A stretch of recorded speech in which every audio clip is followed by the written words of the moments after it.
ओम शांति।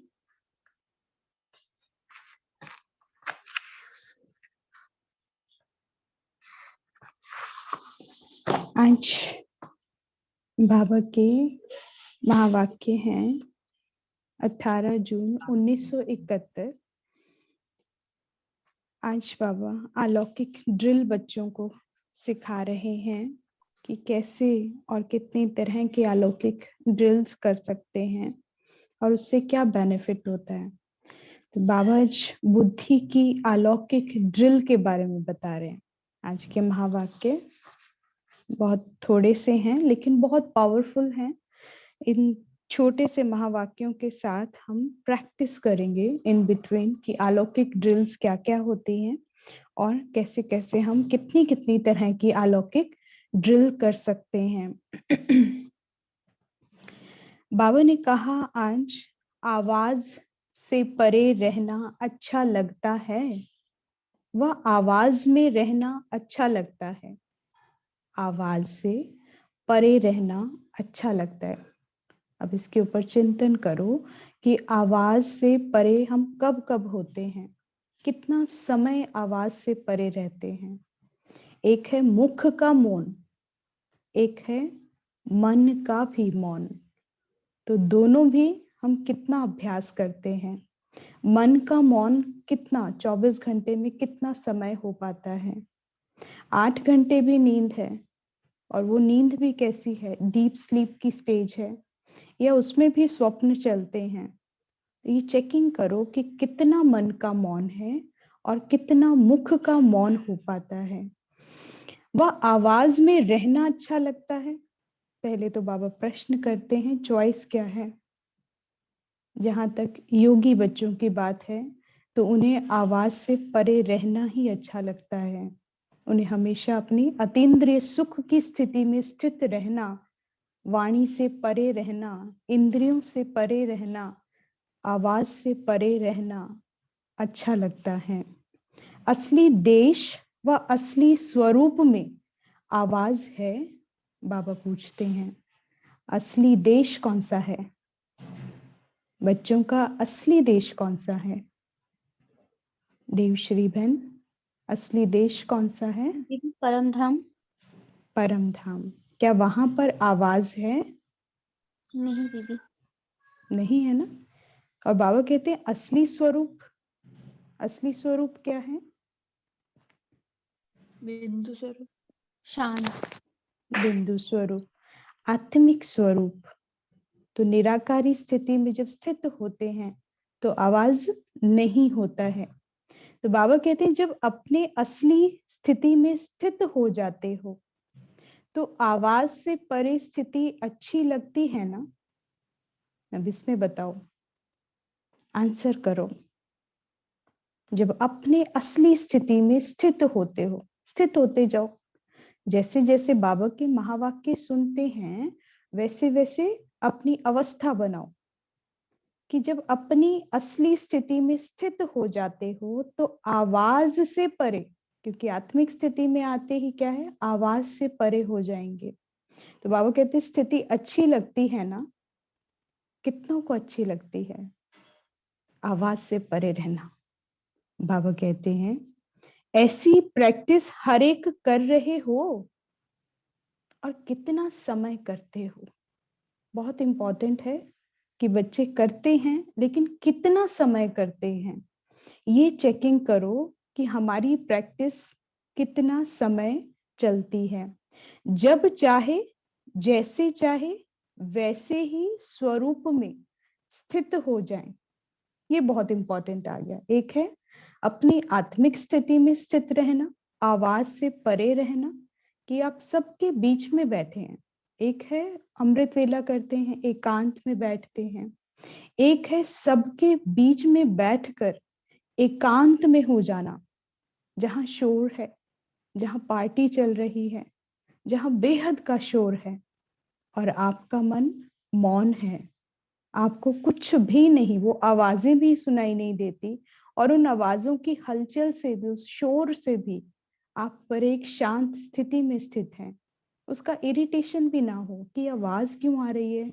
आज योग में बैठे थे और पीछे से मान लो कोई कंस्ट्रक्शन का कार्य चल रहा हो घर में और बहुत शोर हो रहा है, तो उस समय भी हमारा जब योग में बैठते हैं तो क्या हम कनेक्ट हो पाते हैं, या उस आवाज की हलचल से, उस शोर में हम हलचल में आ जाते हैं? ये चेकिंग करो। बाहर ट्रैफिक जा रहा है, बहुत शोर है, लेकिन आपका मन शांत है, कोई असर नहीं, इरिटेशन ही नहीं हो रही कि आवाज क्यों है, एक शांति में जाके बैठे, एकांत में अच्छा लगता है। लेकिन बाबा कहते हैं लास्ट में तो ये मन की अवस्था की बात है। मन जो है वो शांत हो जाना चाहिए हर एक परिस्थिति में, क्योंकि परिस्थिति डिसाइड नहीं करेगी कि अब इनको शरीर छोड़ना है तो इनको शांति का दो। सारा एनवायरनमेंट बहुत शोर होगा, बहुत शोर होगा, लेकिन मन कैसा होगा? शांत होगा, कोई असर नहीं। उसे ही अव्यक्त स्थिति कहते हैं। तो बाबा कहते हैं कि जब चाहे, जैसे चाहे वैसे ही स्वरूप में स्थित हो जाएं। जब चाहे, जैसे चाहे वैसे ही स्वरूप में, कोई भी स्वरूप में स्थित हो जाओ। अब स्वरूप कितनी तरह के हैं? बाबा कह रहे हैं वैसे ही स्वरूप में। आत्मिक स्वरूप भी है, 5 स्वरूप का बच्चे अभ्यास करते हैं। आपका दिव्य स्वरूप भी है, आपका इष्ट देव स्वरूप भी है, और कौन सा है? ब्राह्मण स्वरूप भी है।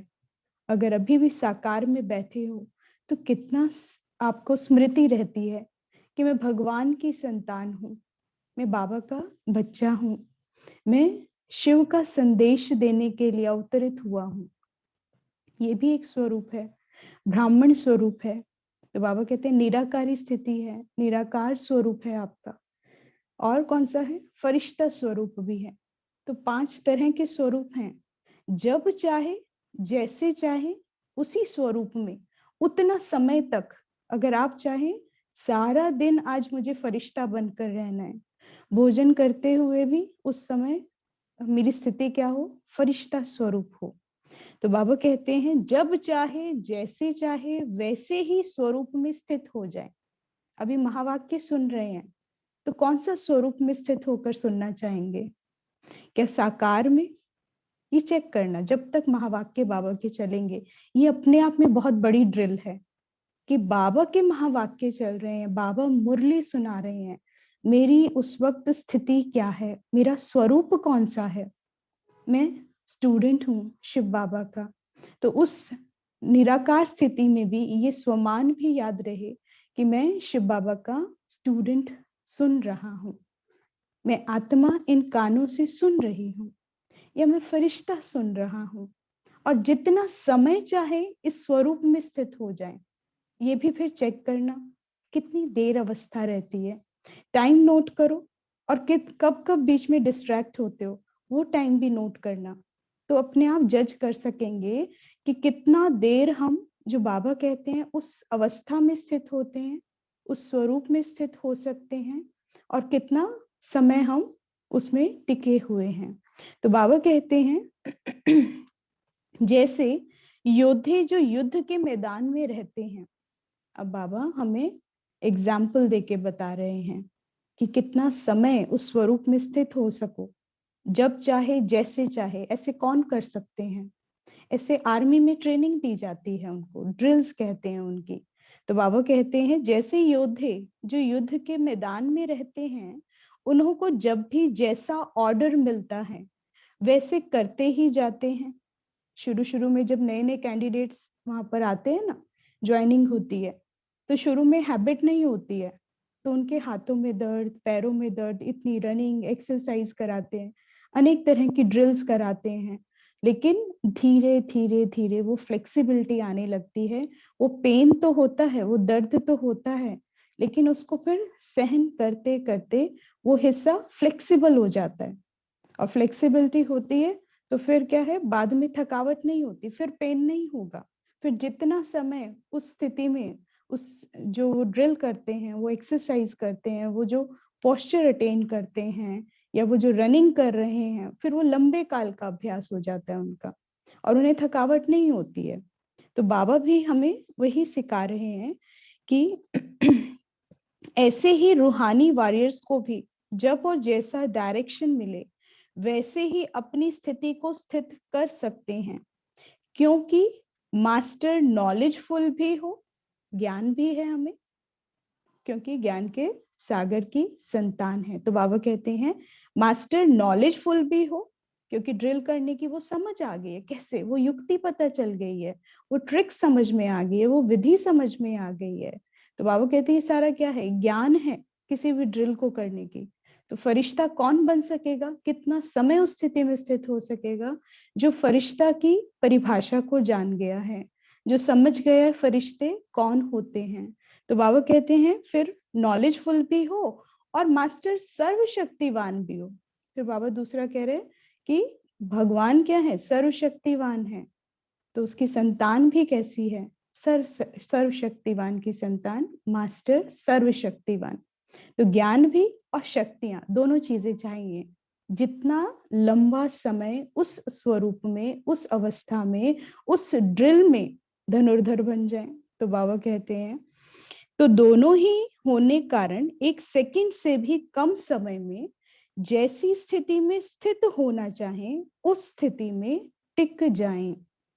ऐसे रूहानी वॉरियर्स हो, ऐसे रूहानी वॉरियर्स हो, क्योंकि बाबा यहाँ भगवान डायरेक्ट हमें कौन है, सिखाने वाला है, पढ़ाने वाला है, वो समझ दे रहा है और फिर उस स्वरूप में स्थित कराता है। बार बार जो साकार महावाक्य आते हैं उसमें बाबा क्या आत्मिक स्थिति रोज कहते हैं, एक दिन भी ऐसा नहीं होगा जो बाबा ने ये ड्रिल ना कराई हो। मन मना भव, मध्याजी भव, और क्या कहते हैं बाबा, देही अभिमानी स्थिति में स्थित हो जाओ। तो जब बाबा कहते हैं इसका मतलब वो ड्रिल करा रहे हैं और उस अवस्था का अभ्यास करना स्टूडेंट के ऊपर है।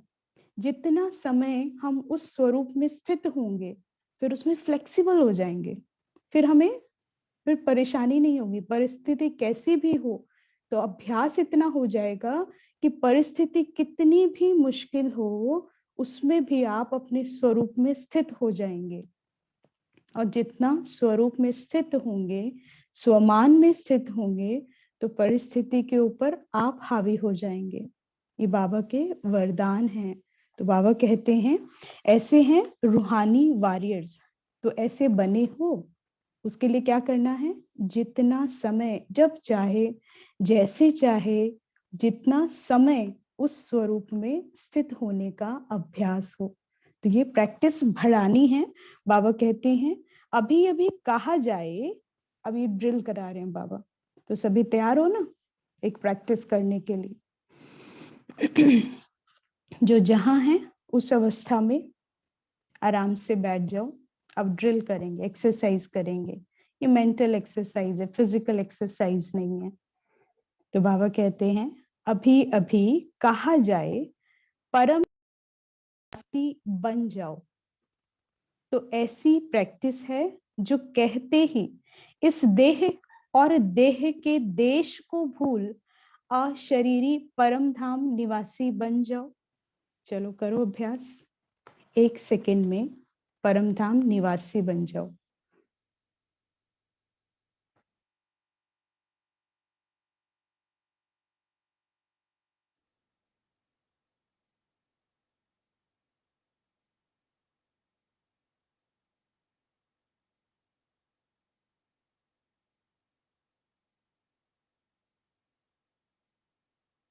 ओम शांति। अभी वापस आ जाओ। फिर बाबा कहते हैं अभी अभी सेवा के प्रति आवाज में आए, सेवा करते हुए भी अपने स्वरूप की स्मृति रहे। अभी जैसे बोल रहे हैं, है ना, ये शरीर क्या है, ये आत्मा क्या है, इस मुख से बोल रही है। तो इसके लिए आदेश क्या है कि बोलते हुए भी आत्मिक भाव में अपने स्वरूप में स्थित होकर बोले कि मुख बोल रहा है। ऐसे ही जो आत्मा सुनने वाली है उसका स्वरूप क्या होगा, वो मस्तक में स्थित होकर इन कानों से सुन रही हूं। ये चेकिंग करनी है, कोई और थॉट नहीं चलेगा। बाबा के महावाक्य ही सिर्फ ग्रहण होंगे और कोई चिंतन नहीं। तो बाबा कहते हैं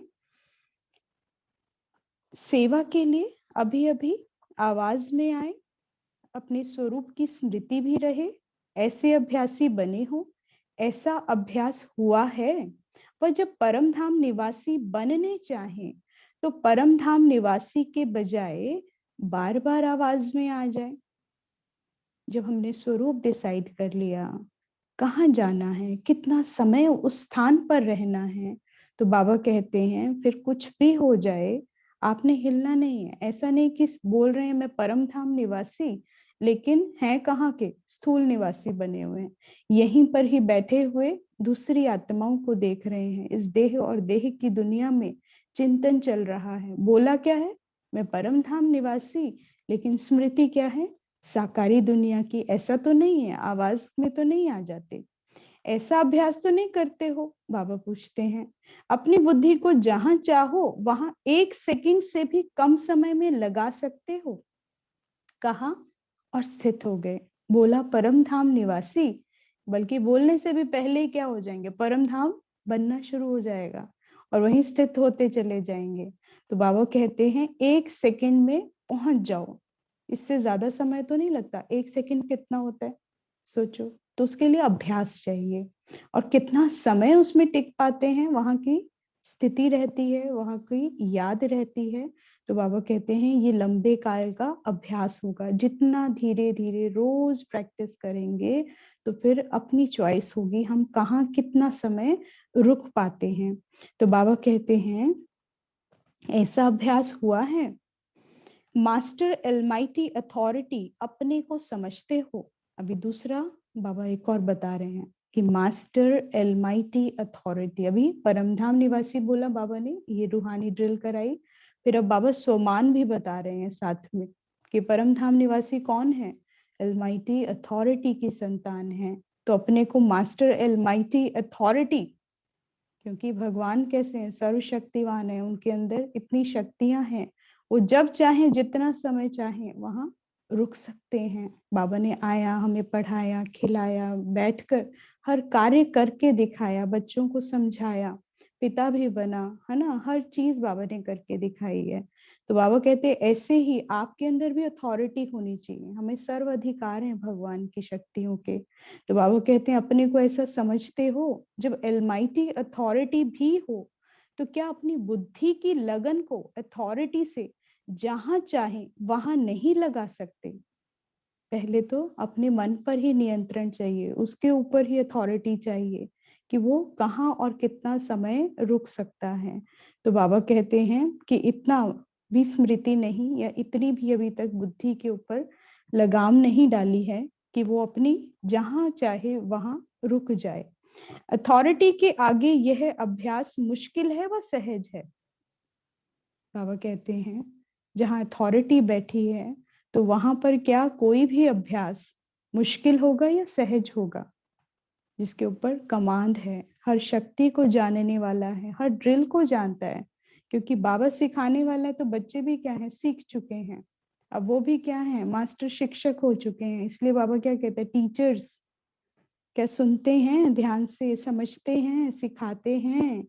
तो बाबा कहते हैं जब अथॉरिटी हो गए तो क्या ये अभ्यास मुश्किल होगा, क्योंकि अथॉरिटी हर कानून जानता है, हर लॉ जानता है कि कैसे उसको अप्लाई करना है, कैसे हमने कमांड देनी है, और कैसे वो ट्रिक्स हैं, कैसे कंट्रोल होगा, कैसे रूल कर सकेगा। अधिकारी को सब पता होता है।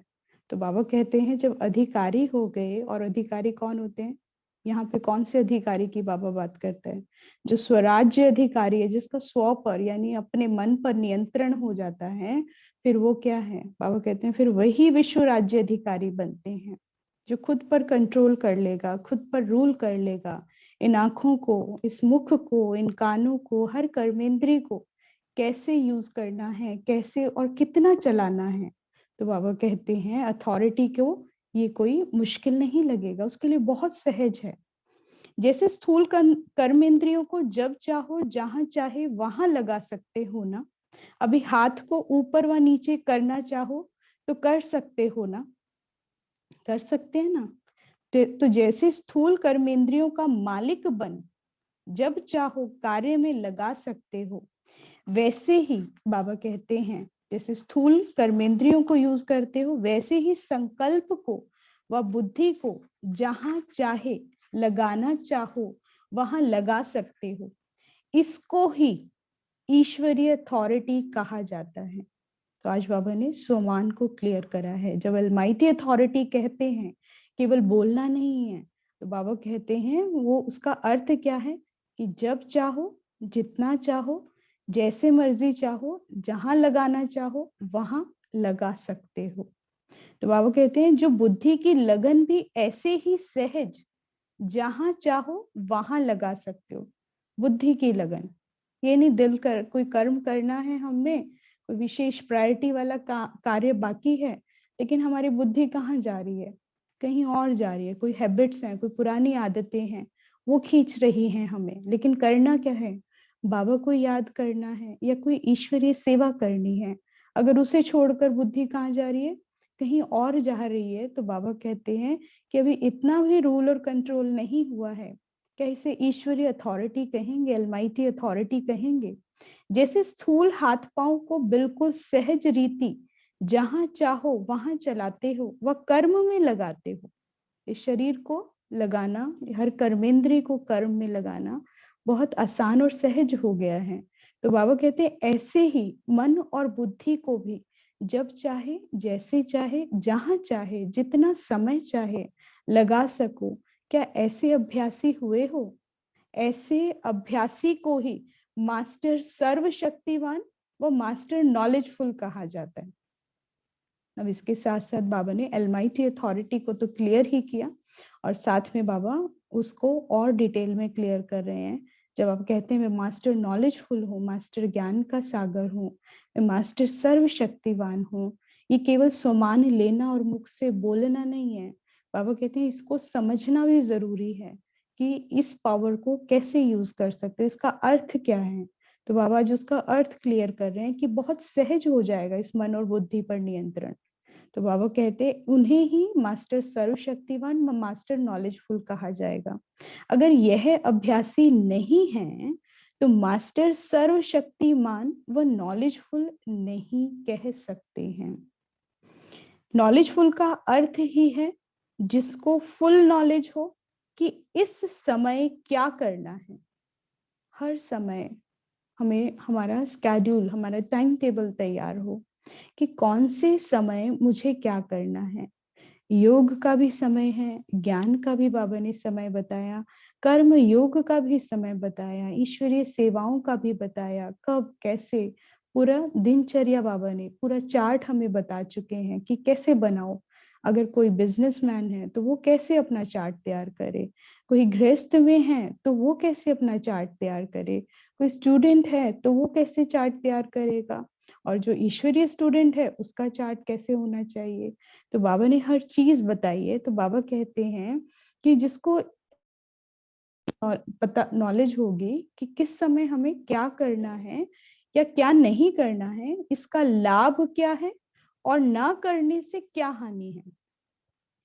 अमृत वेला है, उसका लाभ क्या है और ना करने से हानि क्या है। अगर ये समझ होगी तभी तो कहेंगे मास्टर नॉलेजफुल।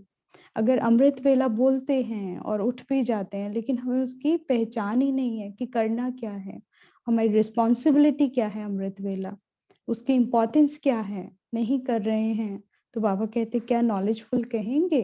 तो बाबा कहते हैं यह नॉलेज रखने वाले ही नॉलेजफुल हैं, और साथ साथ मास्टर सर्वशक्तिमान होने के कारण सर्व शक्तियों के आधार से यह अभ्यास सहज और निरंतर बन ही जाता है।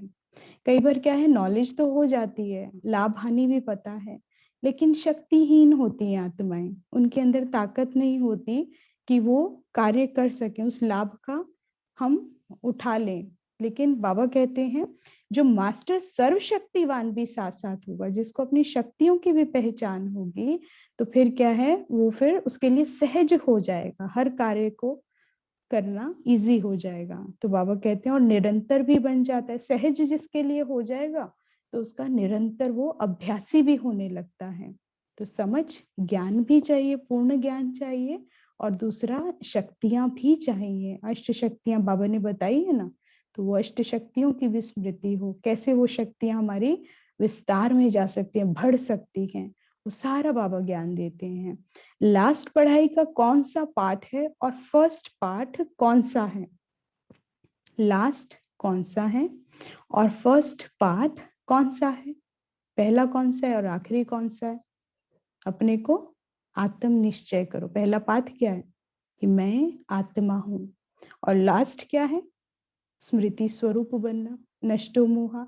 तो बाबा कहते हैं फर्स्ट पार्ट और लास्ट पार्ट यही अभ्यास है। जैसे बच्चे का लौकिक जन्म होता है तो पहले पहले उनको एक शब्द याद दिलाया जाता है, वो सिखलाया जाता है ना।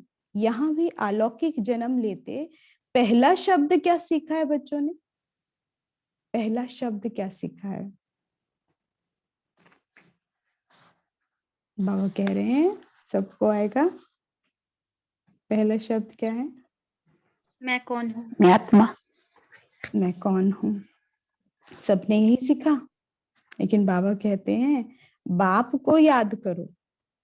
तो जन्म का पहला शब्द लौकिक का भी अलौकिक का भी वही याद रखना है। भले हमने पढ़ाई पढ़ी है मैं आत्मा हूँ, लेकिन जब मुरली पढ़ते हैं ना तो किसी को आत्म निश्चय नहीं होते, बाबा बाबा करते हैं। बच्चा भी पैदा होता है तो क्या करता है? मुख से पहले क्या बोलता है? या तो माँ बोलेगा या बाबा। हर एक के मुख से बाबा बा ऐसे करते हैं ना। तो बाबा कहते हैं तो बच्चों ने भी क्या सीखा है? लौकिक का भी अलौकिक का भी वही याद रखना, बाबा ही याद रखना। तो बाबा कहते हैं यह मुश्किल हो सकता है क्या? आत्मनिश्चय मुश्किल हो जाता है, लेकिन बाबा नहीं भूलता है।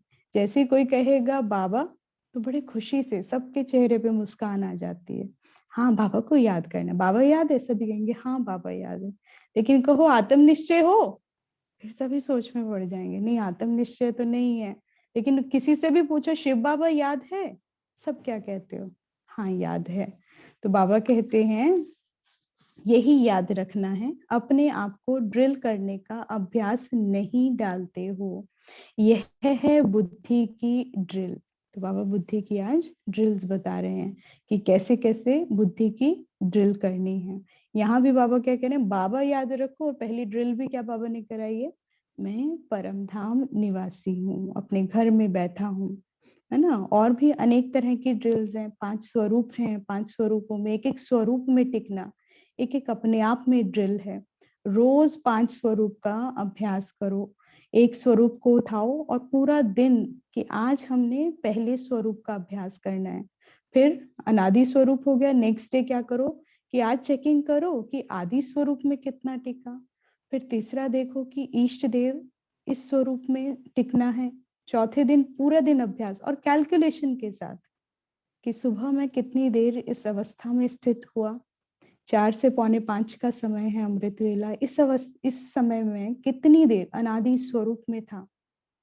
फिर उसके बाद मुरली सुनते हुए वहां पर भी स्वमान और स्वरूप में स्थित होकर इन कानों से सुन रहा हूँ, फिर कितनी देर ये स्मृति रहती है। फिर भोजन करते हैं तब चेकिंग करो कि भोजन करते हुए बाबा भी कहते थे ना, साकार वाणी में आता, ब्रह्मा बाबा भी भूल जाते थे कि बाबा भोजन करने बैठता हूँ लेकिन सेकंड में ही फिर भूल जाता हूँ। लेकिन फिर बाबा ने अभ्यास करा, छोड़ा नहीं। फिर कितनी डायरी भर दी, बार बार आत्म निश्चय का, हर एक को आत्मा देखने का अभ्यास किया। ये सब क्या था अभ्यास? ये ड्रिल्स बाबा करते थे। और बाबा भी फिर इसी के ऊपर जोर डाल रहे हैं कि इसकी डायरी मेंटेन करो। ड्रिल करने का अभ्यास नहीं डालते हो, लेकिन जैसे ही अभ्यास डालेंगे, क्योंकि बाबा ने कहा अंतमति सुगति, जो लंबे बहुकाल का अभ्यास होगा। तो बहुकाल का अभ्यास कैसे होगा? जब रोज निरंतर थोड़ा थोड़ा अभ्यास करेंगे तो फिर लंबे समय तक उसमें स्थित होने का अभ्यास हो जाएगा। तो बाबा कहते हैं ड्रिल के अभ्यासी जो होते हैं पहले पहले दर्द भी बहुत महसूस होता है और मुश्किल लगता है। जो सोल्जर्स हैं ना, उनकी बाबा बात कर रहे हैं कि उन्हें दर्द भी होता है, महसूस होता है और मुश्किल लगता है शुरू में। लेकिन जो अभ्यासी बन जाते हैं वह फिर ड्रिल करने के सिवाय रह नहीं सकते हैं। अगर हम दुनिया में भी देखें, जैसे योगा के हैं या फिर कोई भी जिम्नास्टिक करता है या कोई नृत्य करता है, तो जब शुरू में सीखता है तो उसे बड़ी मुश्किल होती है, बहुत दर्द होता है। लेकिन जैसे ही अभ्यासी होने लगता है और वो फिर उसमें इतनी फ्लेक्सिबिलिटी आ जाती है कि वो रह नहीं सकेगा, थोड़ा भी फ्री होगा, वो बैठे बैठे लेटे लेटे कोई ना कोई अपनी पोस्चर में आ जाएगा, उस ड्रिल को करके दिखाएगा। उसका बैठने में भी क्या हो जाएगा, वो ड्रिल कर रहा होगा, साधारण रीति भी बैठेगा तो फिर क्या है, कहीं ना कहीं आपको आभास हो जाएगा कि ये आत्मा जो है इस चीज की अभ्यासी है, या तो ये नृत्य करने वाली है, या फिर कोई योगा के हैं, या जिम्नास्टिक, या फिर कोई आर्मी ऑफिसर है, या कोई पुलिस वाला है। क्यों? क्योंकि उनकी एक्टिविटी, वो रह नहीं पाएंगे, कुछ ना कुछ ऐसा एक्ट कर देंगे कि आपको समझ आ जाएगा कि ये इतने अभ्यासी हैं, क्योंकि फ्लेक्सिबल हो जाएंगे और उसमें प्रैक्टिस करते करते उसके प्रैक्टिशनर बन जाते हैं, फिर दूसरों को भी सिखाते हैं। लेकिन शुरू में उनको दर्द होता है, मुश्किल लगता है। तो बाबा कहते हैं जब ऐसे ही इस ज्ञान को सुनते हो, समझते हो, तो शुरू के जो बच्चे होते हैं उनको बड़ा मुश्किल लगता है कि कैसे आत्म निश्चय करें, कैसे अपने आप को इतनी देर अवस्था में स्थित हो जाएं। ये बहनें तो आसानी से स्थित होकर बैठ जाती हैं आंखें खोलकर, लेकिन हमें बड़ी मुश्किल होती है। लेकिन बाबा कहते हैं थोड़ा थोड़ा रोज करेंगे तो फिर आप भी उसके अभ्यासी बन जाएंगे और फिर रह नहीं सकेंगे। फिर एकांत में भी बैठेंगे, कहीं जर्नी पर भी जाएंगे ना, तो अपने आप बुद्धि फिर क्या करेगी, वो ड्रिल करने लगेगी, अपने आप होने लगेगा। तो बाबा कहते हैं यह भी बुद्धि की ड्रिल कराने का अभ्यास कम होने के कारण पहले मुश्किल लगता है, फिर माथा भारी रहने का और कोई ना कोई विघ्न सामने बन आने का अनुभव होता रहता है। शुरू में ऐसा ही होता था ना, सभी के साथ होता था। सभी क्या कहते थे, या तो माथा भारी हो रहा है, अपने को आत्म निश्चय करो, या फिर क्या कहते थे कि कोई ना कोई याद आने लगता है, जो बातें होती हैं। तो बाबा कहते हैं फिर मुश्किल लगता था। तो ऐसे अभ्यासी बनना है कि उसमें फिर प्रैक्टिस हो जाए, उसके फिर प्रैक्टिशनर बन जाओ।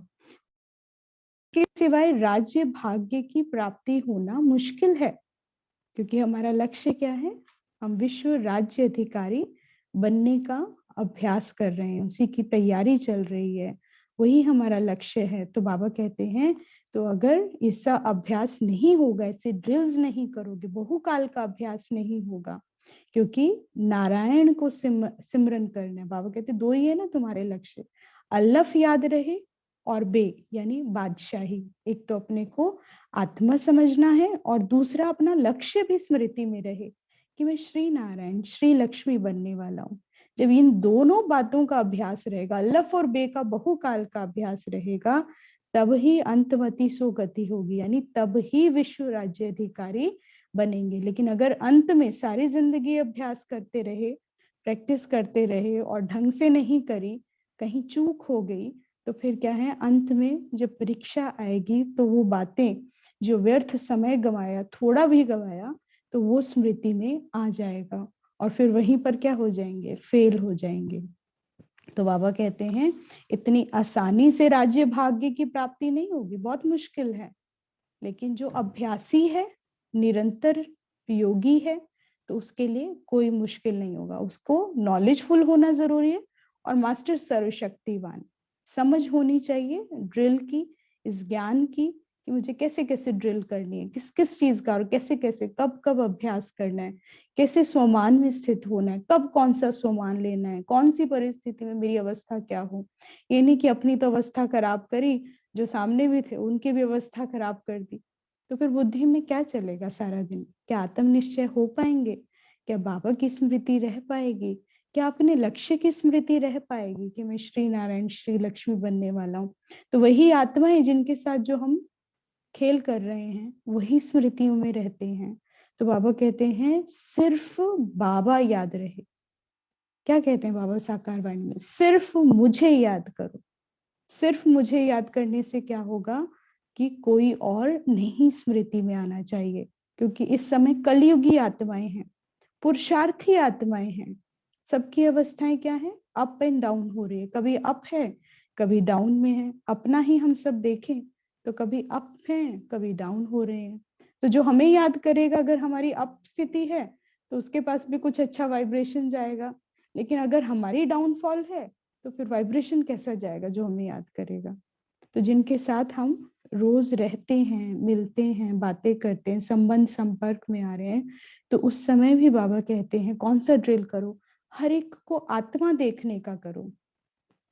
ये भी आत्मा, ये भी आत्मा, ये भी आत्मा, ताकि वो जब एक्ट से हटेंगे भी तो बाद में उस उन चीजों की स्मृति नहीं आएगी। क्या स्मृति रहेगी? आत्मा की ही स्मृति रहेगी। और जिसको आत्मिक भाव में जो रह गया उसको बाबा स्वतः याद आएगा, उसे अपना लक्ष्य भी स्वतः याद आएगा। तो बाबा कहते हैं कि इसका अभ्यास ज्यादा से ज्यादा करो, सिर्फ मुझे याद करो, और किसी को नहीं याद करना है। और किसी को याद करते क्या हो जाएगा? गड़बड़ हो जाएगी, डाउनफॉल में आ जाओगे। तो बाबा कहते हैं फिर बहुत मुश्किल है राज्य भाग्य की प्राप्ति होना। इसलिए इस मुख्य अभ्यास को सहज और निरंतर बनाते जाओ। ऐसे अभ्यासी अनेक आत्माओं को साक्षात्कार कराने वाले साक्षात बाप दादा दिखाई दें। जैसे वाणी में आना कितना सहज है, वैसे यह वाणी से परे जाना भी इतना सहज होना है। जैसे वाणी में कितना सहज आ जाते हैं, योग के बाद भी थोड़ी देर साइलेंस में रहते हैं, लेकिन फिर वाणी में आना पड़े, कोई सेवा है या किसी ने कुछ पूछा तो कितना सहज आ जाते हैं। लेकिन फिर वाणी से परे जाना, वाणी में है, बहुत देर से आप कोई चर्चा कर रहे हैं, बातचीत कर रहे हैं, कोई कार्य कर रहे हैं, और फिर आपको एक सेकंड में कहा जाए कि साइलेंस या फिर आत्म निश्चय करो, और कितनी देर तक फिर उस अवस्था को बनाने में पहले देखो, चेक करो कितना समय लगा। अगर सेकंड में हो गए तो इसका मतलब बहुकाल के अभ्यासी हैं। लेकिन अगर सेकंड में नहीं हो पाते और लंबे उसमें स्थित नहीं हो पाते तो फिर क्या होगा? बहुत समय लग जाएगा। तो बाबा कहते हैं अंतमति गति भी सारा आपकी कैसी होगी? डाउनफॉल हो जाएगा, जहां होंगे वहीं रह जाएंगे। तो बाबा कहते हैं विश्व का राज्य प्राप्त करना है तो बहुकाल के अभ्यासी बनो, और उसके लिए नॉलेजफुल और मास्टर सर्वशक्तिवान, मास्टर अलमाइटी अथॉरिटी, ये 3 स्वमान बाबा ने बताए। इसको समझना है, अर्थ सहित समझकर फिर कार्य में आना है। अपना टाइम टेबल नोट करना है, बनाना है, ताकि अपना बहुकाल के हम अभ्यासी हो जाएं। तो ड्रिल करेंगे, अभी बाबा की याद में बैठेंगे। ये थे आज के महावाक्य। आत्म निश्चय होकर अब सिर्फ अपनी चेकिंग करेंगे, स्वमान में स्थित हो जाएंगे, मस्तक में स्थित हो जाओ। एक सेकंड में आत्म निश्चय।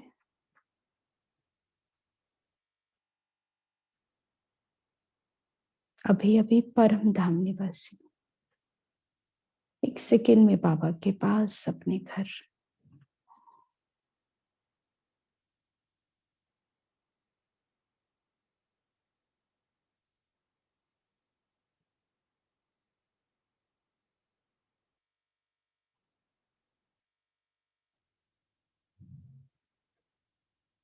अलमाइटी अथॉरिटी के पास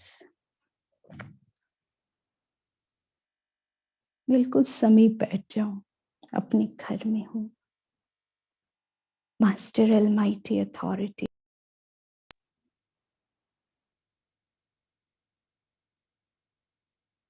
बहुत आराम से हो। अपने घर में कैसे होते हैं उतना ही रिलैक्स, उतना ही शांत।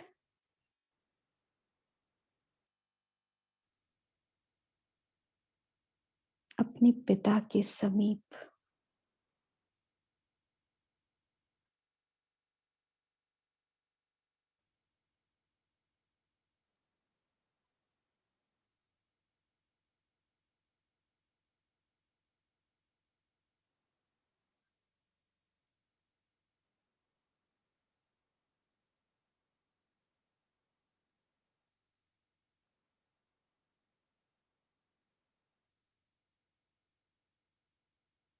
अपने घर का एहसास, परम धाम निवासी हूँ।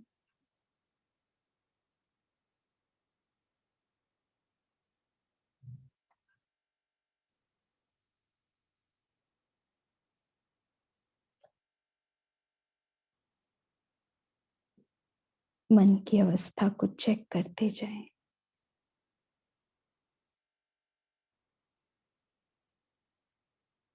कितना समय मैं अपने घर में बैठा हूं,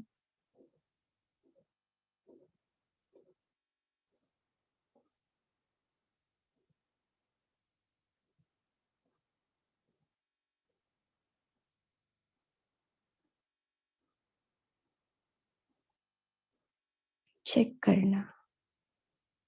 जब चाहे, जितना समय चाहे, क्या मैं बैठ सकता हूं?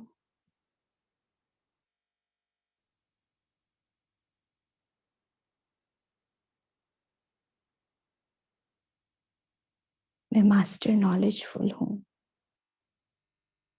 हर विधि को जान गया हूं, हर रहस्य को जान गया हूं। अपने निवास स्थान पर बैठने का रहस्य, जाने का मार्ग जान गया हूं। अपने पिता को जान चुका हूं।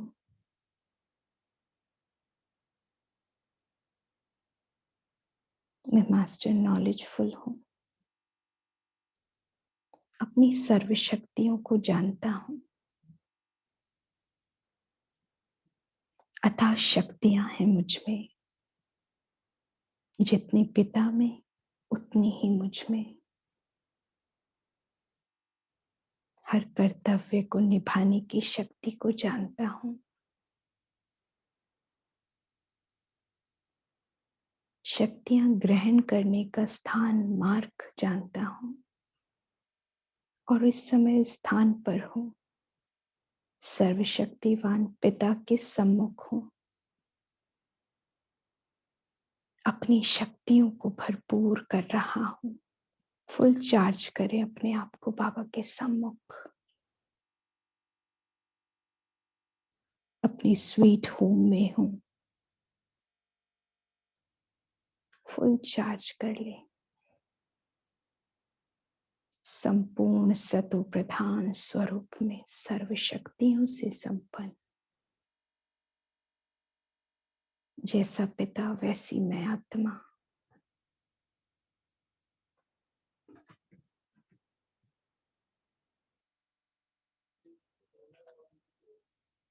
बेहद का घर है मेरा,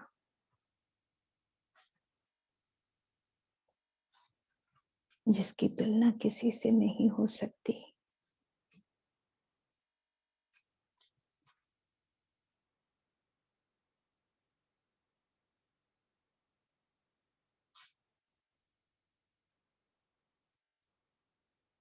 अपने बेहद के घर को ध्यान से देखो, जहां की मैं निवासी हूं। और हर एक आत्मा को ध्यान से देखो, जो यहाँ के निवासी हैं। सब मेरे अपने भाई, मेरे ही समान हैं। कोई भी मुझसे अलग नहीं है। सब एक हैं। हम सब एक हैं। स्वरूप में एक पिता की संतान, एक देश के वासी,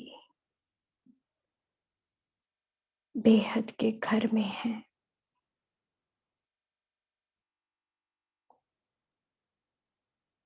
साकारी सृष्टि पर पाठ बजाने जाते हैं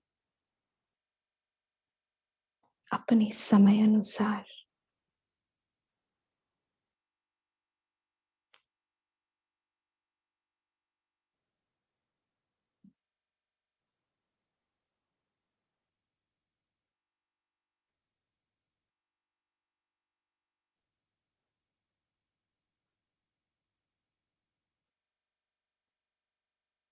इस एक के रहस्य को जानो, समझो।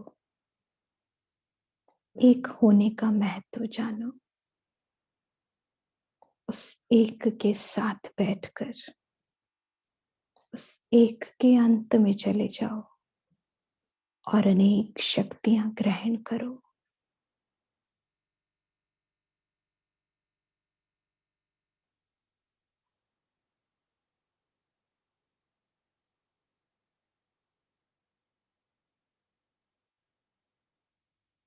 सर्व शक्तियों से संपन्न मेरा घर, सर्वशक्तिवान मेरे पिता, मैं मास्टर सर्वशक्तिवान हूं।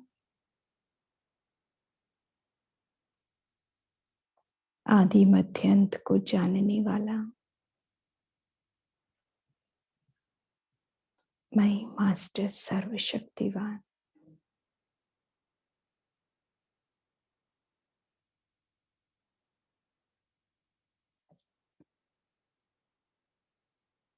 स्वयं पर नियंत्रण रखने वाली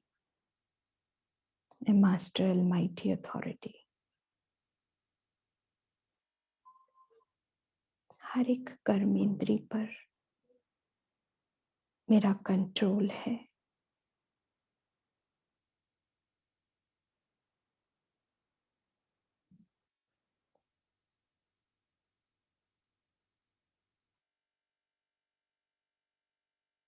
अपने अधिकारों को पहचानो। स्वराज्य अधिकारी होने के महत्व को जानो।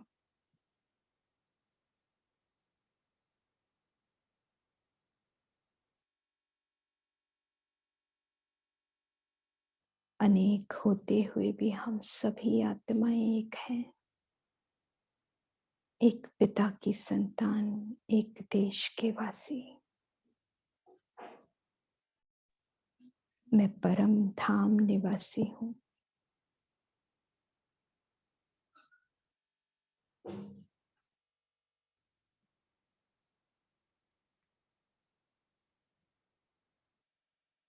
घर की एकता को देखें, घर की विशालता को देखें।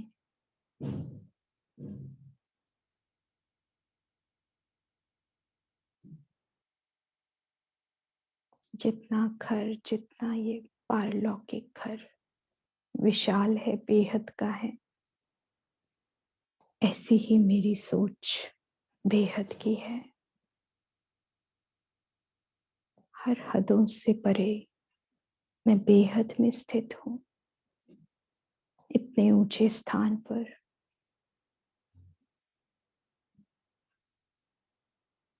इस ऊंच धाम में स्थित होकर नीचे के सारे कारोबार को देख रहा हूं।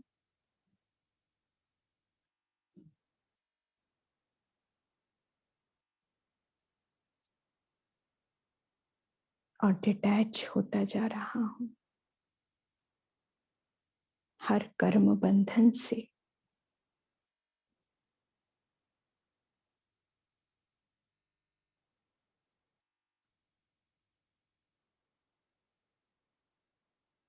ऊपर बैठकर नीचे के हर एक्ट को देखो। सृष्टि रंग मंच पर बजता ये पार्ट देखो।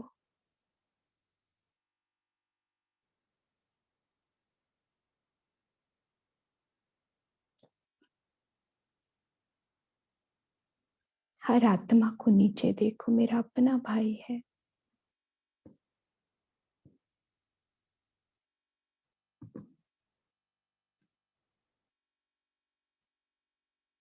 जिस किसी भी आत्मा के साथ ज्यादा लगाव या ज्यादा व्यर्थ चलता है या मनमुटाव है, यहाँ ऊपर बैठकर साक्षी होकर देखो, ये सब कौन है, ये सब मेरे क्या हैं, मेरा क्या नाता है इनसे। हम एक पिता की संतान हैं, केवल पार्ट बजाने आए हैं। हर आत्मा अपना बहुत सुंदर पार्ट बजा रही है। किसी का हीरो का पार्ट है, किसी का विलन का पार्ट है, पर बहुत सुंदर है। एक्ट चल रही है। पर सत्यता ये मेरे अपने भाई हैं। परम धाम निवासी है हर आत्मा। ये पाठ समाप्त करके वापस हमें अपने घर में आना है।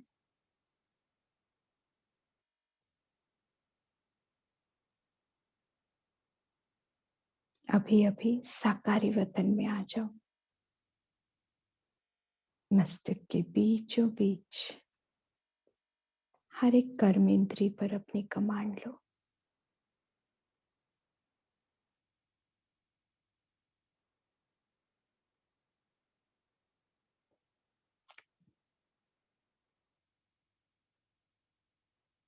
और अपना ब्राह्मण स्वरूप देखो।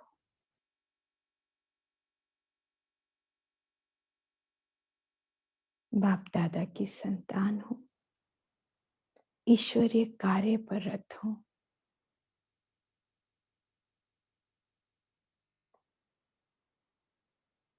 रूहानी वॉरियर हो,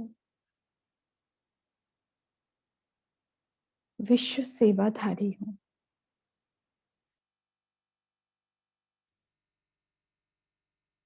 आंखों से अलौकिक दृष्टि, मुख से अलौकिक वाणी,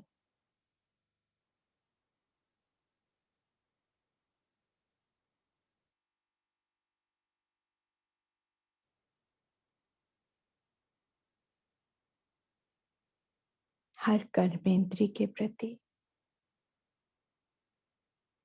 अलौकिकता हो।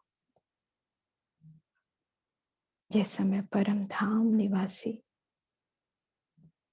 इस सृष्टि को देख रहा था, हर एक पार्ट देख रहा था, ऐसा ही पार्ट मुझे शरीर के अंदर रहते हुए उसी सत्य भाव में हर एक के सत्य स्वरूप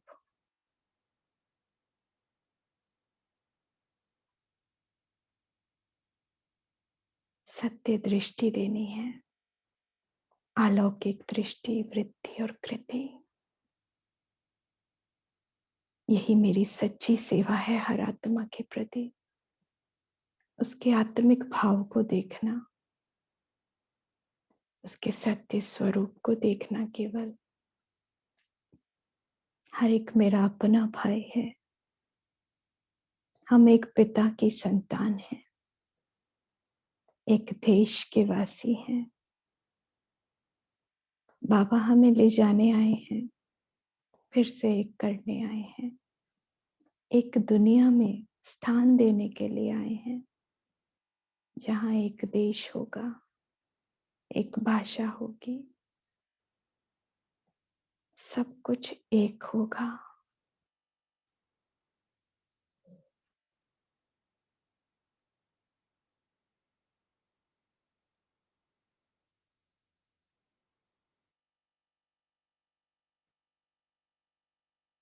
इसी भाव में आंखें बंद कर ले।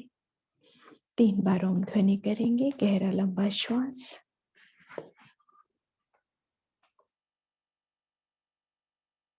बाबा का आवाहन करो, उस ज्ञान सूर्य का आवाहन करो और अपने सर से 1 फीट ऊपर अनुभव करो अनेक सूर्य से तेजोमयी अनंत शक्तियां लिए परमपिता परमात्मा आ गए हैं।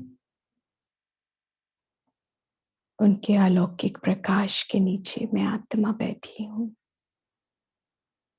अलौकिकता बिखेरने के लिए सारे संसार में।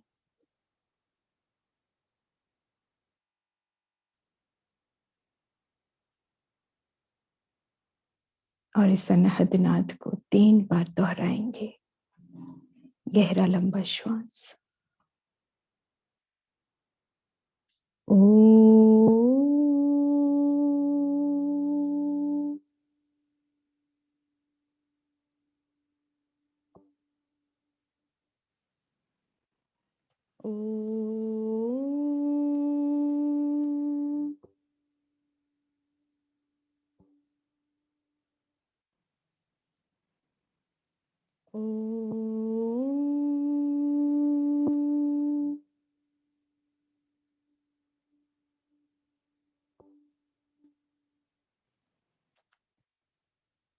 शांति शांति शांति। दोनों हाथों को रब करें, अच्छे से रब करें। इस ऊर्जा का प्रवाह फिर पूरी देह पर करेंगे। आंखों के ऊपर हल्का सा प्रेसिंग करें।